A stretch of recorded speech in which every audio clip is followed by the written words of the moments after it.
नमस्कार, वंदे मातरम, भारत माता की जय। भारत में कुछ अच्छा हो और कांग्रेस उसमें अड़िंगे ना डाले, ये तो हो ही नहीं सकता। क्योंकि इस देश की सबसे बड़ी देशद्रोही पार्टी अगर कोई है तो वो है कांग्रेस पार्टी।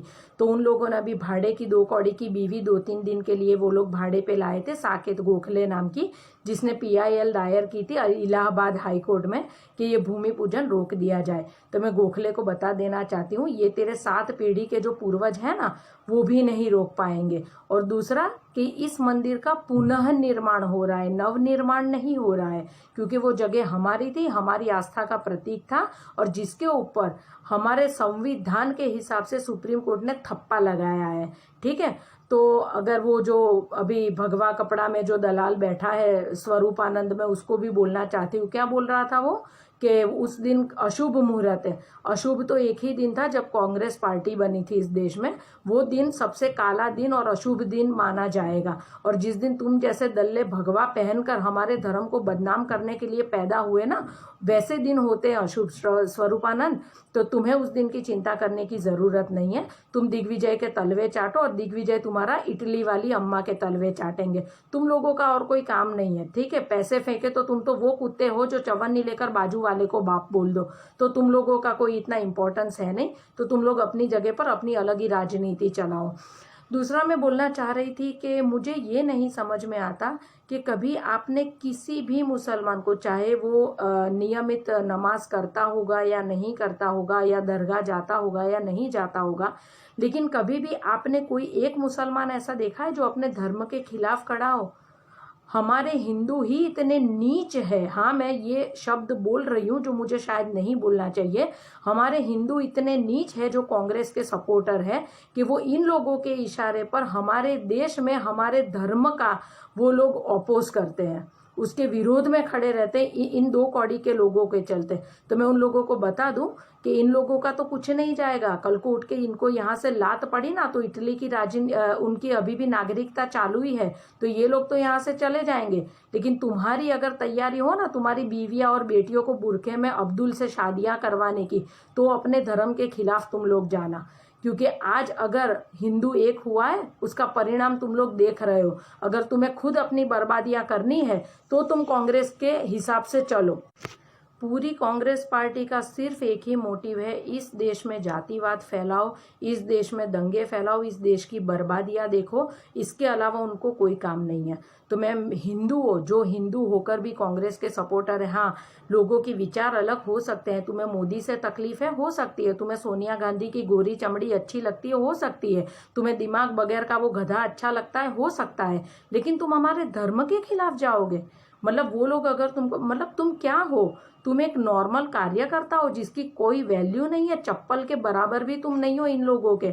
मैं तुम लोगों को बता दूं, अदिति सिंह, सिंधिया, सचिन पायलट जो हाल में आपने देखा, इन लोगों को इतने सालों से रहे हुए पार्टी के कार्यकर्ताओं की पड़ी नहीं है।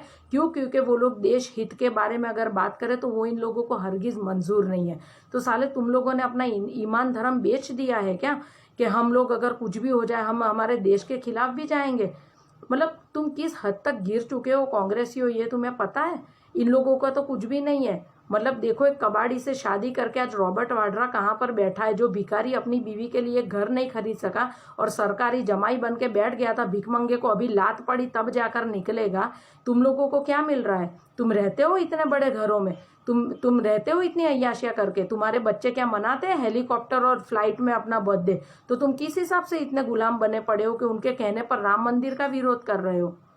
मतलब तुम्हारे लिए तो सच में जिंदा रहना ही तुम्हारे लिए धरती पर बोझ हो कांग्रेसी हो तुम लोग, अगर तुम लोग हमारे धर्म के खिलाफ जाते हो। तो मैं ये बोलूंगी कि हिंदू से अच्छा तो मुसलमान है। एटलीस्ट अपने धर्म के खिलाफ वो कभी नहीं जाता है। पार्टी चाहे कोई भी होगी, अपने धर्म के खिलाफ नहीं जाएगा। बहुत सारे मुसलमान नेता भाजपा में भी है, लेकिन आज तक उन लोगों ने, हाँ, हिंदू धर्म के बारे में अच्छा बोला होगा, लेकिन मुस्लिम धर्म के बारे में कभी भी गलत नहीं बोला है। तो ये देखकर अगर तुम्हारी आंखें नहीं खुलती है तो मैं सच में बोलती हूँ, तुम डूब के मर जाओ, तुम्हारी बीवियां इससे तो अच्छा विधवा ही रहे। अपने धर्म के खिलाफ जाते हो, अपने देश के खिलाफ जाते हो। हार्दिक पटेल, क्या चॉइस है।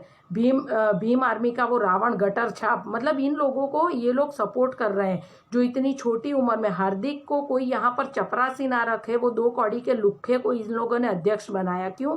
क्योंकि वो अपने समाज के 14 बेटों की जान लेकर बैठा है हरामी। इसने दंगे फैलाए। इन लोगों को ऐसे ही लोग चाहिए जो अपनी दिमाग की गंदगी से पूरा देश बर्बाद कर सके।